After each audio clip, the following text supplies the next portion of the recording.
내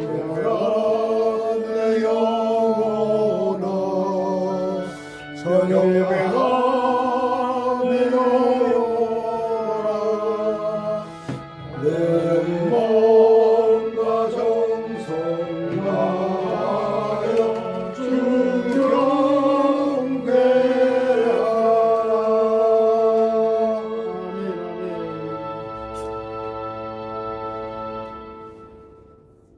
바로 연이어서 하고 2부 미래 선교연합회에 소속되어 있는 백세 동행에 대해서 좀 말씀을 드리겠습니다. 오늘의 말씀은 마태복음 20장 20절에서 22절까지 오늘의 마태복음 20장 20절에서 22절입니다. 찾으시고 같이 우리 읽어보겠습니다.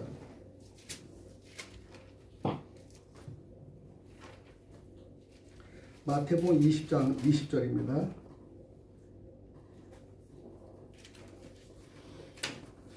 제가 올려드리니까 여러분 같이 읽으세요. 다 찾으셨으면.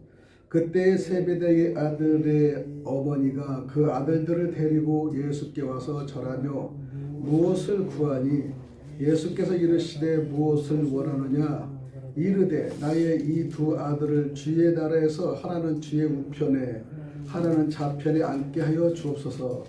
예수께서 대답하여 이르시되 너희가 구하는 것을 알지 못하는도다. 내가 마시려 하는 잔을 너희가 마실 수 있느냐? 그들이 말하되 할 수 있나이다. 오늘 이 말씀을 가지고 영광을 구하는가 잔을 구하는가라는 제목을 말씀드립니다. 잠시 기도할게요. 주님, 우리의 평범한 일상 속에서 찾아오시는 주님을 보게 하옵소서. 안정과 계산을 내려놓고 부르심에 순종하는 믿음을 주옵소서. 그물을 놓고 주님을 따르는 참된 제자들이 되게 하여 주옵소서. 예수님의 이름으로 기도합니다. 아멘. 오늘 마태복음 20장 20절 이하의 본문의 장면은 예수께서 세 번째 고난과 십자가를 예고하신 직후에 나오는 말씀입니다. 그런데 제자들의 관심은 여전히 영광의 자리에만 있는 거예요. 영광의 자리. 사실 이 목회자의 자리도 영광의 자리에서 생각해서 목회자 된 사람 많아요. 옛날에 어느 어머니는 목사님만 오시면 쌀밥만 줘서 쌀밥 먹고 싶어서 목사가 됐다는 분도 유명한 감리교회는 대표들이에요. 그렇지 가난했기 때문에 쌀밥을 목사님 선대하는 게 그렇게 좋아서 나 쌀밥 먹고 싶어서 목사 되겠어 이런 분도 있고, 다 가는 거가 대접만 받으니까 대접받아 영광의 자리에 쓰고 싶어서 하는 분도 많아요. 근데 막상에 목회자의 자리에 쓰면 영광의 자리만 쓸 수 있나요? 섬기고 낮아지면 아니 되는 걸 느낄 수 있습니다. 오늘 본문의 말씀은 세베대의 아들의 어머니 요청이 치맛바람을 일으키죠. 세베대의 아들 곧 야고보와 요한인데 예수님의 핵심 제자들입니다. 근데 어머니는 메시아 왕국이 임할 때 두 아들이 최고 권력의 자리를 앉기를 원하는 거예요. 즉 말하면 국무총리, 최고의 자리, 영의정, 좌의정. 그러니까 하나님 나라를 왕국을 만든다면 육의 생각을 하다 보니까 예수님의 우편 좌편을 우리 아들로 좀 세워주셔서 부탁하는 거예요. 육신의 부탁을. 지금 가장 먼저 야고보와 요한의 어머니가 치맛바람을 일으킨 장본인이죠. 그러니까 마태복음 4장 21절에 보면은 거기서 더 가시다가 다른 두 형제 곧 세베대의 아들 야고보와 그 형제 요한이 그들의 아버지 세베대와 함께 배에서 그물을 깁는 것을 보시고 부르시니, 부르시는 것도 보면요 현장에서 부르시는 거예요. 어서 학생의 졸업을 명단에 아주 인류를 나와야지, 유학을 나와야지 한 것이 아니라 현장에서 예수님의 삶의 전체와 가르침은 현장에서 하는 거예요. 현장에서 배를 짚는 어부의 현장, 바닷가 현장, 배 안에서 그물을 짚는 현장. 그러니까 현장에서 온 사람 다 제자들이에요 사실은. 그러니까 뭐 큰 학문을 띄우고 유명한 무슨 뭐 사내들인의 이 회원도 아니고 그래요. 그러니까 지금 현실을 보면 우리는 큰 교회를 보면 유학이 없으면 부목사 못 들어갑니다. 유학에 부목사 못 들어가요. 그냥 최대한 옥스퍼드나 세계 신학을 따야 돼. 세계관을 따야 돼. 그리고 목회자 졸업하고 임명식 때는 여기 어깨에 박사 주름이 있어야 돼. 그게 돼야지 우선순위에 된다는 거예요. 그러니까 지금의 예수님과 그때의 예수님의 생각은 전혀 틀리게 현장 생각. 현장을 충분히 겪고 그 삶에서 그대로 인도하는 걸 보면서 참 예수님의 깊은 뜻이 있구나 생각을 합니다. 이 말씀은 예수님께서 제자들을 부르시는 장면을 지금 하신 건데요. 그물을 깁는 중에 야고보와 요한은 특별한 예배 시간도 아니고요. 성령 부흥성회도 아니에요. 기도회 중도 아닙니다. 일상 속에서 생업의 현장에서 평범한 하루 가운데서 주님이 부르심을 임했다는 것을 우리가 다시 한번 생각해서 초급으로 한번 들어가 보자는 겁니다. 하나님 우리 현장에서 부르신다를 보십니다. 그래서 교회도요, 이 현장에서 일을 하는 사람을 장로나 세워야지, 그냥 사업만 하고 왔다 갔다 돈만 내는 사람 장로 세우면 교회도 일시적인 은혜가 되지 못하지만은 요즘에는 유튜브가 목사와 장로와 성도와 이거를 많이 내는데 돈 주는 장로 쫓아가는 목사는 처음부터 다 가는 거야, 그냥. 아주 함몰되는 걸 너무나 많이 봐요. 그리고 요즘에 그렇게 많이 뜨더라고요. 이 현장에서 부르시는 순수한 제자를 부르십니다. 그리고 두 번째는 아버지와 함께 그들은 이어가는 어부였습니다. 안정된 직업과 가족 기반이 있었잖아요. 안정된 직업. 세베대도 아버지와 함께 배를 운영하면서 안정된 직업을 가지고 있었고요. 아브람도 갈대우리에서 우상을 만드는 아버지의 그 생계에서 같이 있었어요. 아브람도. 근데 그 안에서 현장 다 아브람도 불렀지 않습니까? 그래서 안정된 직업과 가족 기반이 있는데 부르심은 평안함을 우리는 떠나는 결단을 요구하는 겁니다. 나올 수 있어? 갈래. 현장에서 너 나올 수 있어? 그럼 예, 아멘으로 갈 수 있는 거 결단을 요구하는 거예요. 아버지의 사업을 통해서 우리 가족들을 생계를 위해서 이래 변명하지 말고 그냥 그대로 현장에 탁 놓고 나오는 그 제자들이 그 결단이, 그분들의 결단은 아마 성령 충만함이 있었는지 대단합니다. 요즘에 그 유학파 목사님들은 베드로나 이런 사람을 무식하게 막 치부를 설교를 하는데 절대 그 사람의 베드로를 10분의 1도 못 따르고 1000분의 1도 못 따르는 사람들이에요. 그런 분들이 그 상대를 욕하는, 낮은 자에 있는 사람을. 그리고 부르시니 그러면 먼저 주님이 찾아오시잖아요. 여러분은 우리가 먼저 찾아갔다고 생각하지만 여러분 다 주님이 먼저 찾아오시는 거예요, 사실요. 어떤 데는 경제를 무너지게 해서 어렵고 힘들고 정말로 고난과 있을 때 주님이 여러분을 녹화하고 문을 두들거는 겁니다. 여기에 계신 목회자님도 전부 다 주님의 목을 이렇게 노크를 했을 거예요. 내가 주님을 딱 찾아가서 이렇게 주님 일을 하겠습니다. 그런 사람 별로 없어요. 저는 누가 전도를 안 했어요. 내가 그냥 교회를 찾아갔어요. 그 당시 내가라고 찾아갔다고 생각을 했는데 전도가 없이 내가 찾아갔어. 내가 교회를 녹화하고 내가 부서별로 다 찾아가 했어요. 근데 그 당시에 내가 찾아갔다고 했는데 가만히 보니까 가장 사업에 어려운 마음에 공허를 줘서 하나님을 만난 거예요. 공허한 마음에서. 순간적으로 내가 한번 오늘 야 점심이나 마시게 하고 오늘 이 세상 가야지 그러고 유서를 쓰고 있는데 그때 주님을 만난 거예요. 그런데 누구를 만나냐? 어린애를 만났어. 너무 행복해. 너는 왜 그렇게 즐겁니까? 아저씨 교회 갔다 와요. 너무 행복해요. 이 말 한마디에 저는 교회를 찾아간 거예요. 그냥 누가 전다. 그 한마디. 근데 그걸 보고 주님이 날 찾아오신 거예요. 그래서 지금부터 그 순간부터 한 번도 교회를 어긋나고 엎드러지질 않았어요. 한 번도 주의를 어긴 적이 없어요. 주의를 어긴 적 없었어요. 내가 몸이 그렇게 아파도 한 번도 예배 무시한 적 없어요. 예배 수를 늘려면 늘렸지. 그러니까 하나님을 만나니까 제가 흔들리지 않는 거예요. 지금 아무리 어렵고 경제가 어렵고 힘들어도요.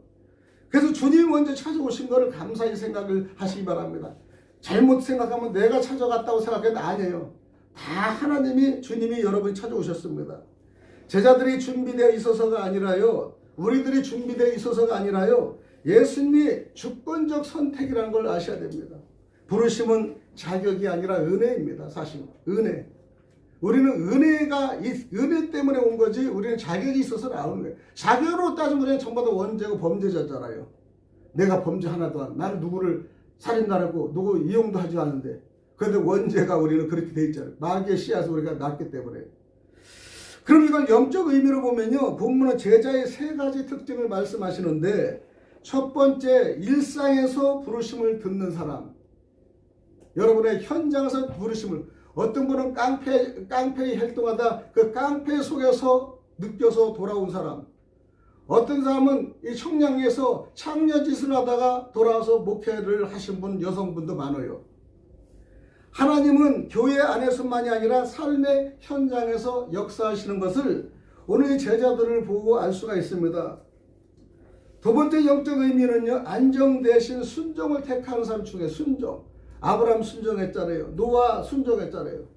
날이 밝은데 노아 방주를 줘라, 배를 줘라 하니까 웬만하게 똑똑한 사람은 아니 주님 미쳤어요? 이 날씨인데 무슨 방주입니까? 지금 짓는 거는 그게 아니죠. 파라솔가에서 캠핑을 해야 되죠. 막 나간데 그 방주를 치라니까 아직도 오지 않은 비, 요 꾸물꾸물 날씨도 변동도 그냥 그걸 치라니까 노아 진짜 바보 같지 않아요? 그런데 순종했어요. 여러분들도 만약에 하면 이 여러분 방주를 쳐라, 방주를 해라 그러면 요즘 같은 교회 성도도 없는데 무슨 교회를 합니까? 교회 하는 사람 바보야 이런 사람 많아요. 여러분 어렵고 힘들 때 여러분의 행동을 하는 게 그게 중요해요. 남이 잘 될 때보다 어렵고 힘들 때.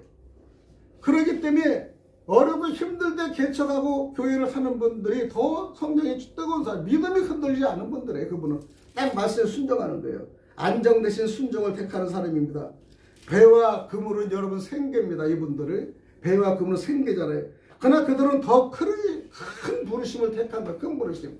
배와 이건 생계에 대한 내가 있을 것이 아니라 더 큰 부르심에 내가 응함으로써 하나님의 역사를 그들이 사모하는 것입니다. 영적 의미로 세 번째는요, 가족을 넘어 사명을 붙드는 사람입니다. 가족의 한계에서 나 가족 때문에 아니면 애들 때문에 아내 때문에 누구 때문에 이렇게 변명을 되지 않고 그냥 아브라함도 갈대우로 편한 데서 이 살고 있을 아브라함은 그냥 바로 갈대로 떠나잖아요. 목적없이. 노아도 마찬가지고요. 사도 바울도 마찬가지고요. 하여튼 성경에 보는 그런 분들은 다 그래요. 다윗도 사실 마찬가지예요. 양 키우면 편하게 견자한테 왕의 부름을 받고 얼마나 생명을 던졌습니까. 영광의 자리가 있을 것 같지만 영광의 자리를 잊기 전에 죽음의 자리부터 선택한 거예요. 그래서 가족을 넘어 사명을 붙드는 사람. 요즘 목큰 젊은 목사님들이 사역을 잘 못하는 게 가족에 달려서 애들 학교도 보내고 뭐도 하고 그러다 보니까 가족에 달려서 목회를 잘 못해요. 근데 예수님은 제자들을요 딱 그냥 신발 한 컬레 옷 하나만 있으면 출발하게 했잖아요. 그 뒤에는 나한테 맡기라는 뜻이에요. 나한테 맡겨라. 그런데 그들은 세상으로 생각하기가 맡길 수가 없는 거야. 야, 내가 없다면 우리 자녀를 먹일 수가 없는데. 근데 그때 그들은요, 그냥 순종했어요. 우리 베드로, 이 어부, 요한 이런 사람들이. 그러면 우리가 이 말씀을 붙들면서 우리의 세 가지 영적 의미를 보면서 우리를 한번 적용시켜 보면 그래요. 첫째, 나는 지금 어디에서 그물을 깃고 있는가? 여러분이 하는 생산 현장과 삶의 현장은 어디인가? 그곳에부터 여러분이 디디고 일어설 수가 있는가? 한번 여러분이 가지고 있는 거 쉽지 않아요? 버리기 쉽지 않아요? 우리 여기 목사님 한 분 계시지만 목사님이 옛날 성수동에서 정비사업소 엄청나 크게 했어요. 그 당시에. 그 당시에 그 하시는 거 보면요. 이 정비사업에서는 대단히 크셨는데 그래도 그걸 딱 무시하고 목회자로 오신 걸 감사하다 말씀 많이 들었어요. 왜냐하면 자기 사역이 있습니다. 두 번째는 혹시 주님의 부르심을 받았는데 미루고 있지 않습니까? 전도도 그렇지만은 그 기분에 미루는 사람들이 있어요. 이 계속 미루는 습관은요, 해내지를 못해요, 여러분. 오늘 해야지, 내일 해야지. 미루는 사람은 하나도 일한 걸 못 봐요. 그냥 결정하면 그대로 묵묵하게 들어간 사람이 하는 거예요. 여러분의 주위에서 자꾸 미루는 사람은 여러분을 방해하는 사람밖에 안 돼요. 선정하면 그대로 주님 믿습니다 하고 밀고 나가는 그 성향도 매우 중요합니다. 우리는 안전과 사명 중 무엇을 우리가 붙들고 있는가? 우선 안전을 많이 붙들고 있어요. 사명보다 안정해야 된다, 편해야 된다. 제가 내일 모레 3월 8일 날에 서울에 서울평안교회도 이 감사 예배를 드리는 것은 창립이 아닙니다. 저는 이미 이 강화문에 있을 때 강화문에서 이미 서울 유튜브 교회를 만들었어요. 그 다음에 망원동과 하남을 만들어서 그거를 계속하다가 1년을 이제 안 드렸잖아. 여기 들어오면서. 그렇기 때문에 그 서울교회를 그냥 그대로 이전하는 거예요. 이전. 그 당시에 유튜브 교회인데 지금은 여기가 포천평안교회는 그대로 살리고 서울평안교회로 3월 8일 날에 이전 예배 감사 예배 드리는 겁니다. 이게 5년째죠. 5년째 서울 예배를 계속 드렸기 때문에 잠시 1년만 제가 너무 아파 중단된 겁니다. 근데 서울교회를 창립한다니까 어떤 분이 메시지 보고 이 교회 팔고 어디 가요? 뭐하가 이사 갔어? 이렇게 질문하더라고요. 카톡으로.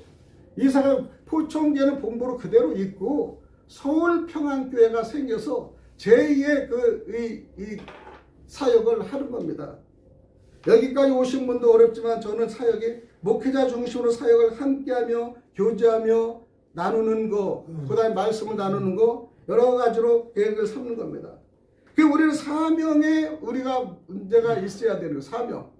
사명이 매우 중요하잖아요. 그러니까 목사는 목사만 사명하는 것이 아니라 목사의 사명과 장로님들의 사명과 그 다음에 이 안수 집사의 사명과 집사들 사명이 있어요. 자기 직분의 사명이 상당히 중요해요. 사명을 무시하면 안 돼요. 사명을. 이건 마지막에 사명을 꼭 붙들고 있어야 되는 겁니다. 그래서 우리는 인간적인 욕망, 명예욕, 성공욕을 우리가 다 보여주고 가지고 있어요. 여러분의 인간과 욕망, 명예욕 누가 없는 사람이 있겠어요? 다 있습니다. 그거를 버리고 뒤로 밀어버리는 거예요. 신앙 중에 신앙 안에서는 우리는 종종 하나님 뜻보다 내 자리를 원하는 것이 많습니다. 나의 위치, 내 자리. 우리는 사역을 하다 보면 내 자리가 없어집니다. 그냥 내 자리를 없애고 함께 하는 거예요. 함께. 어디는 보면은 내가 다니니까 다니면 다 그냥 끝까지 막 그냥 평생 하는 데가 있어요. 자기가 만든. 그러면 성장이 안 돼요. 자기가 만들었으면 자기는 뒤로 해서 새로운 사람을 자꾸 발굴해서 세우고 알리고 말씀에 고갈된 거를 알리는 거예요. 우리는 말씀을 듣다 여러 다양한 목사님이 하시니까 은혜 받는 각도가 다 틀려요. 성도들이. 그러니까 방송에서요. 법을 따지는 사람이 좋아하는 사람이 있고 거듭남의 비밀을 좋아하는 사람이 있고 다 틀려요. 그러니까 사람들의 역사가요. 다 일어나는 거예요. 지금 제가 3분 설교로 계속 하는데 거의 1000명씩 봐요. 지금 목사님도 우리 한 목사님도 지금 정상 설교야 딱 1분짜리 설교를 제가 띄웠어요. 벌써 몇백 명이 봤더라고요. 그냥 그 핵심만을 전해도요 회전되는 게 있는 거예요. 여러분 너무 사설 이렇게 살을 붙일 필요 없어요. 요즘에 핵심을 좋아해요. 그러니까 설교도 핵심적인 설교를 해야지 방송을 보죠. 너무 살이 들어가면요 설교 안 봐요. 지금 제 3번 설교가 요즘 몇백 명씩 계속 올라가요. 얼마나 은혜인지 몰라요. 예수님의 질문은 너희가 구하는 것을 알지 못한다? 예수님이 그들의 요청을 꾸짖기 받아 본질을 깨우치는 겁니다. 내가 마시려 하는 잔을 마실 수 있느냐? 그거예요. 내가 마시려 하는 고통의 잔을 마실 수 있느냐? 영광의 잔을 생각하는 거 그걸 원하는 거예요. 여기서 우리 잔은 우리가 뭐냐면은 고난과 십자가를 의미하는데요. 예수님이 마실 잔은 인류의 죄를 담당하는 구속의 고난의 잔입니다. 이걸 아시면 저희들이 설령 알 수 있어요. 예수님과 영광만 자리만 생각하지 영광을 바로 가는데 고난의 잔을 그들은 생각 안 했는데 그 말씀하시는 거예요. 고난의 잔을 너희들도 마실 수 있느냐? 제자들은 그러나 뜻을 모르니까 예, 할 수 있습니다. 그랬어요. 고난이 생각할 수 있습니다. 라고 말하지만 그의 의미를 그들은 몰랐다는 것이죠. 영광 이전의 고난은요. 중요한 영적 원리를 보면은 십자가 없는 영광은 없다는 거예요. 여러분 저분 영광 받았어요. 그분은 고난을 받았기 영광 받는 거예요. 그냥 올라간 건 아니에요. 그 다음에 고난 없는 면류관은 또 없다는 거예요. 면류관은 없어요. 고난 없는 면류관. 늘상 고난에 따른 이후에 바로 섰을 때 그분들의 면류관을 보면 귀하게 느끼는 겁니다. 그래서 아까도 식사 시간에 잠깐 얘기했지만 축사 한마디에 해도 교회를 설립하고 교회를 해보지 못한 사람은 그 축사의 의미를 모르는 거예요. 그렇기 때문에 그걸 경유한 사람만 알죠. 교회도 설립 안 하고 목회도 안 해본 사람이 뭘 이거 해달라고 알겠어요? 고난의 눈물을 아는 사람만이 그를 뜻을 알 수 있다는 겁니다. 그리고 섬김 없는 참된 권위는 없다는 거예요. 섬김. 여러분 장로님들 계시면 장로님 섬겨야 돼요. 요즘에 장로님들은 내가 교회를 도와주는 힘이 되는 그게 아니에요. 장로님은 섬기는 직분이에요. 섬기는 직분. 요즘 장로님들 섬기지 않아요. 그냥 섬겨야 됩니다. 성도들이 오면요 섬기고요. 커피도 타주는 것보다 커피를 대접할 줄 알고요. 섬기는 거예요. 지금 여러분. 잘못 이 세상의 직분과 반대로 나가야 돼. 반대로. 목회자도 마찬가지예요. 내가 목회자가 무조건 명령한다 되지 않아요. 요즘은요.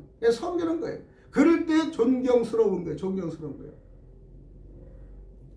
어느 분 유튜브에 잠깐 말했는데 너무 귀해서 잠깐 말씀드리지만은 어느 전도사가 들어왔어요. 남자 전도사가 아주 그냥 술도 좋고 근데 담임 목사가 딱 그냥 담임 목사 부목사로 세웠는데 얼마 잘한지 그냥 충성된 거야. 그런데 막 그냥 자기가 집에서도 하고 설교도 잘하고 새벽 예배도 열심히 하고 그렇게 하는데 어느 순간에 약간 빛을 발한 거야. 깨작깨작 냄새가 나고 어떻게 보니까 담배 냄새가 나는 것 같기도 어떤 술 먹은 냄새가 난 것 같고 그래서 가만히 지켜보니까 새벽 예배도 5시에 온 사람이 이제 좀 늦어지고 한 번은 빠지고 그러더래. 그래서 담임 목사가 내가 믿고 영적 아들로 선정한 저 아들이 저렇게 나가니까 안타까워서 계속 살펴보니까 나중에는 목사님 저 그만두겠습니다 그러더래. 가보니까 술집에서 술집 영업 전무를 해가지고 술 먹으면서 여자들 꼬시고 해주고 뭐하고 막 그렇게 하더래. 그래서 어느 장로가 그걸 봤어. 또 아주 그냥 좋은 차를 타고 쫙 지나가는 걸 봤어요. 차 타고 여자 태우고. 그래서 얘기했더니 소문이 퍼져. 우리가 믿는 그 박전도사 그런 사람이야. 우리가 잘못 이제 막 그냥 계속 이제 문제를 삼는 거예요. 그래서 이제 교회에서 정상 탈퇴를 시켰어요. 탈퇴를 시켰는데 그 전도사는 거기에 술집의 생활관에 들어가 가지고 자기가 돈을 그렇게 버는 술 먹고 그 다음에 사장한테 별 말 다 들은 돈을 벌어서 거기에 있는 한 사람을 구출하는 거예요. 하나 구출하고 그 다음에 그 어머니가 아프면 병들 약값 대고 병원에 하고 걔네들이 술 먹다가 쓰러지면 거기서 또 긴급해서 자기의 지하방에다 데려다 놓으면서까지 그들을 지어서 한 사람 한 사람을 전도하는 거예요. 근데 아무도 모르는 거예요. 근데 그 전도사는 하면서 막 아프고 힘들고 마지막에는 이 큰 암까지 걸려가지고 죽어가는 신세인데 마지막에 한 여인을 끝까지 살면서 해고 보니까 12명을 살렸대요. 12명. 근데 이건 아무도 몰라. 하나님과의 독배를 알리는 거예요. 남들은 다 그냥 자기가 모시는 교회에서는 엄청난 욕을 하고요. 배신자라고 하고.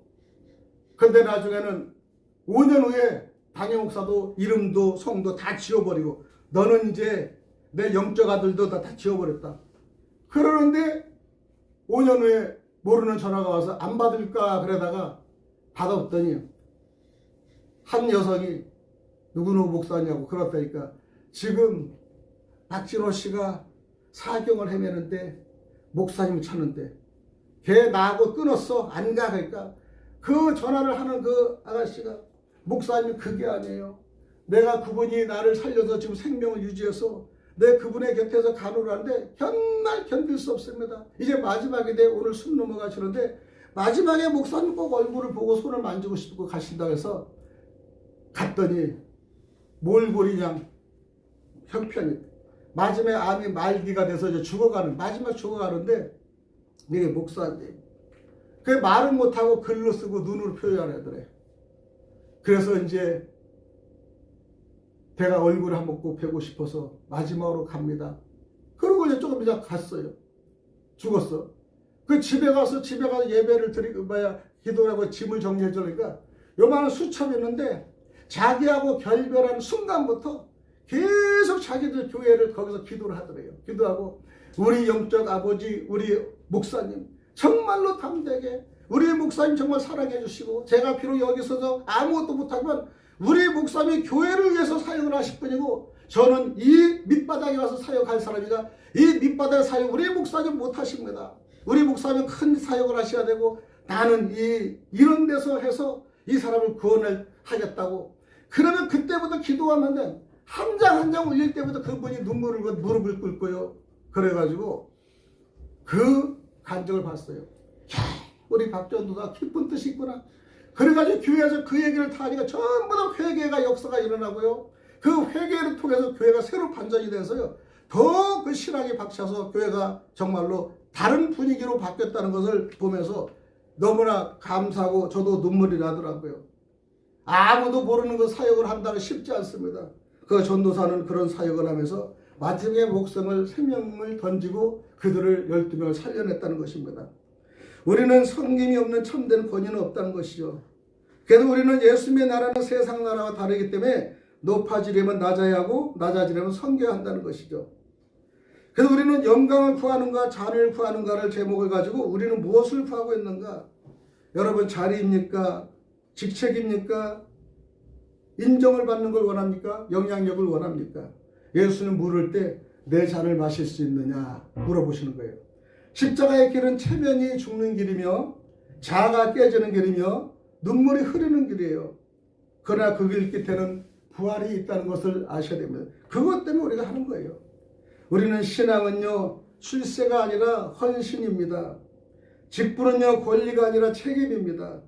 영광은 하나님이 주시는 것인지 우리가 해가는 것인지는 모르지만 하나님이 주셔야 되는 거예요. 오늘도 주님은 우리에게 묻습니다. 내가 원하는 것이 정말 내 나라인가? 우리는 먼저 그의 나라 의를 구하라는 말을 통용적으로 쓰지만은 실제 말이 습관적으로 쓰는 것 때문에 내적으로 그게 쓰는 것이 적다는 겁니다. 내적인 관심이 얼마만큼 있느냐에 중요해요. 그래서 우리는 내적인 관심이 정말 어디에 있느냐? 습관적이 아니라 원하는 것이 정말 내 나라인가? 다시 한번 생각하는 귀한 시간이 되었으면 좋겠습니다. 기도드립니다. 주님, 저희는 종종 영광의 자리를 구하면서 십자가의 잔은 피하려 합니다. 높아지기를 원했으니 낮아지기를 원하지 않았고요. 쓰임받기를 원했으나 깨어지기를 두려워합니다. 주여, 주님의 잔을 마실 수 있는 믿음을 주옵소서. 고난 속에서도 원망하지 않는 성숙함을 주옵소서. 섬김의 길을 기쁨으로 걷게 하옵소서. 우리의 욕망을 내려놓고 주님의 뜻을 붙드는 제자들, 목회자들이 되게 하여 주옵소서. 예수 그리스도의 이름으로 간절히 기도드리옵나이다. 아멘.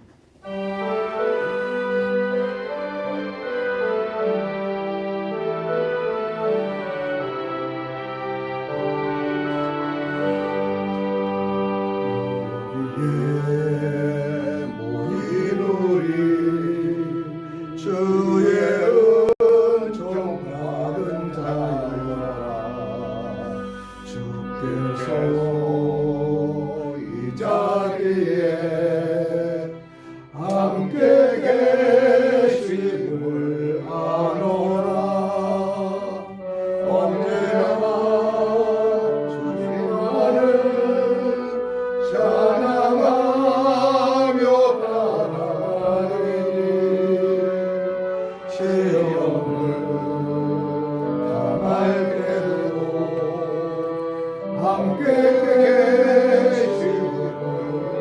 계시구나. 이 믿음 더욱 굳세라. 주가 지켜주신다. 어두운 밤에도 주의 밝은 빛 인도하여 주시라. 주여 일창하고요. 오늘의 말씀을 가지고 회개와 감사를 기도드리면서 찬양이 끝날 때까지 기도하고 마치겠습니다. 주여! 할렐루야, 할렐루야, 할렐루야, 할렐루야. 주여, 할렐루야, 할렐루야, 할렐루야, 할렐루야. 할렐루야, 할렐루야, 할렐루야, 할렐루야. 할렐루야, 할렐루야, 할렐루야, 할렐루야, 할렐루야, 할렐루야, 할렐루야, 할렐루야, 할렐루야. 아버지